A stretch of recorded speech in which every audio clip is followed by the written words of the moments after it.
Hea sõber, soovin sulle õnnistatud pühapäeva ja uut nädalat. Oleme kindlasti elus märganud, et hea teole ei järgne mitte alati tänu. Millest see tuleb? Kas tänulikkusel on midagi tegemist ka meie usuga? Tänases evangeeliumis vastab Jeesus neile küsimustele. Aga kuulakem seda Luuke evangeeliumi 17. peatükist 11. kuni 19. salmini. Ja see sündis, kui Jeesus oli minemas Jeruusalemma, et ta läks Samaaria ja Galilea vahelt läbi. Ja kui ta jõudis ühte alevisse, tulid talle vastu 10 pidalitõbist meest, kes jäid eemale seisma.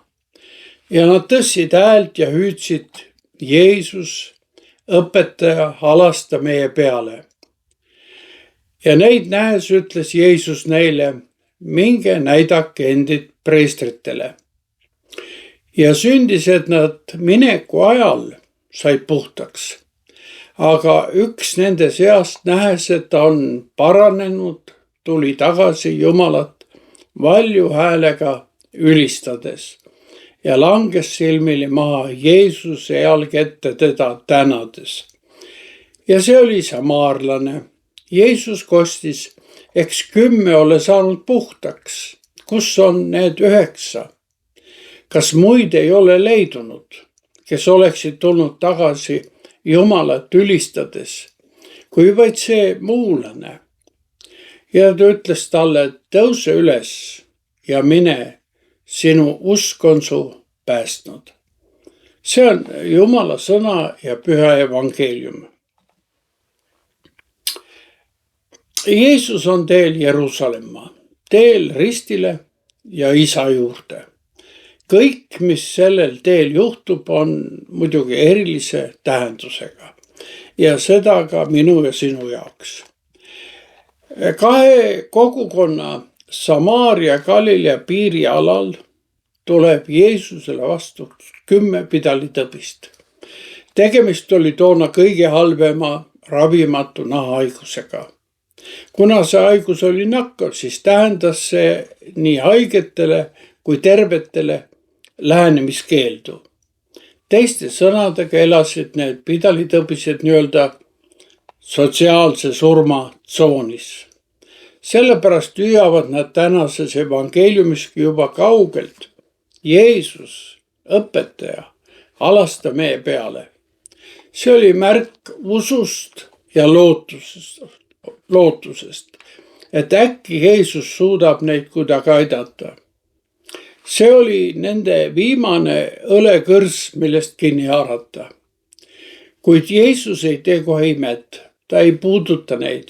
See teinuks ka ta enda nakkusohtlikuks.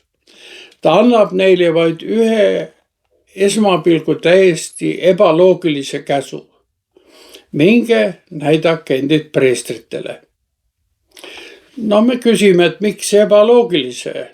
Vastavalt Moosese seadusele pidid preestrid haiguse lõppu ametlikult tunnustama. Kuid pidalitõbine ei tohtinud ju isegi asulatele läheneda, veel vähem siis preestritele. Jeesusega käsib neil teele asuda. Nad pidid lihtsalt ta sõna usaldama. Ja siis ikkagi juhtus see. Nad usaldasid teda ja sündiski hämmastav ime. Nad said teel olles terveks. Kõik 10 said paisetest ja haavanditest puhtaks. Nad olid korraga terved. Nad võisid minna preestrite poolt kontrollituna tagasi oma perekonna ja argielu juurde. Aga just selle ime kirkal hetkel avaneb meile selle loo sügavaim mõistatus ja valu. Ainult üks neist pidalitõbistest tuli tänuga Jeesuse juurde tagasi. Jeesus küsib selle peale: eks 10 ole saanud puhtaks, kus on need 9? Kas muid ei ole leidunud, kes oleksid tulnud tagasi Jumalat ülistades, kui vaid see muulane. Selles hinnangus väljendub Jeesuse imestus, kurbus ja isegi pettumus. 9 Jeesuse jüngrite rahvuskaaslast täitsid Jeesuse sõna peale seadust ja tervenesid, kuid unustasid täielikult selle, kes selle ime nende ellu tõi, Jumala ja tema saadiku. Kui need 9 unustajat kirjeldavad tänamatute hoiakut elu vastu, mis neile oli kingitud, siis samaarlane, kes oli nii-öelda topeltheidik, pidalitõbine ja ka etniliselt ebapuhas isik, hindas seda olukorda siiski sügavamalt. Tema pöördus Jeesuse juurde tagasi Jumalat valjult ülistades.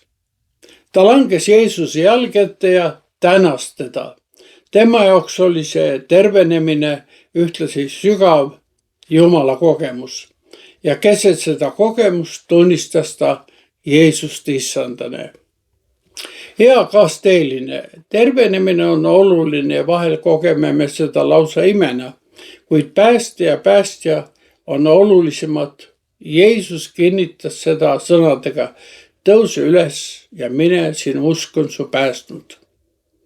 Jeesuse juurde tänust tagasi tulnud samaarlane ei kogenud ainult füüsilist tervenemist. Sellest imest said kõik 10 osa, kuid 9 neist jäid ilma millestki palju enamast, sisenemisest, uuenemisest. Samaarlane tervenes nii füüsiliselt kui vaimselt.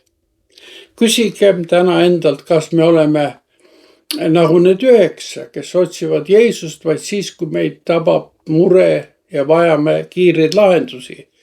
Või oleme nagu see samaarlane, kes tunnistab teda igas olukorras ja isegi pärast terveks saamist. Siis, kui valu ja mure on kaotanud oma teravuse. Jumala arm on nii suur, et ta ei võta meilt kingitusi tagasi, isegi kui me teda ignoreerime või piirdume vaid välise abiga. Eks kõnele tänane evangeelium nende 9 vastu. Võib-olla oleme üks neist. See sõnum tuletab meile meelde, et Jumala andide vastuvõtmine ilma andjat ennast oma ellu vastu võtmata kannab meid tegelikult päästest mööda ja eemale. Tänulikkus on aga sügav usutunnus. See on kõrge moraalne omadus. Tänulike kohta kehtib täna Jeesuse sõna: tõuse üles ja mine, sinu usk on su päästnud. Palvetagem. Issand, sinu sõna on meid päästnud. Sinu tervendavat väge me usaldame haiguses ja tervises. Kingi meile samaarlase süda ja usk. Päästa meid ükskõiksusest ja täida meid usu täiuslikkuse vaimuga. Isa, Poja ja Püha Vaimu nimel. Aamen.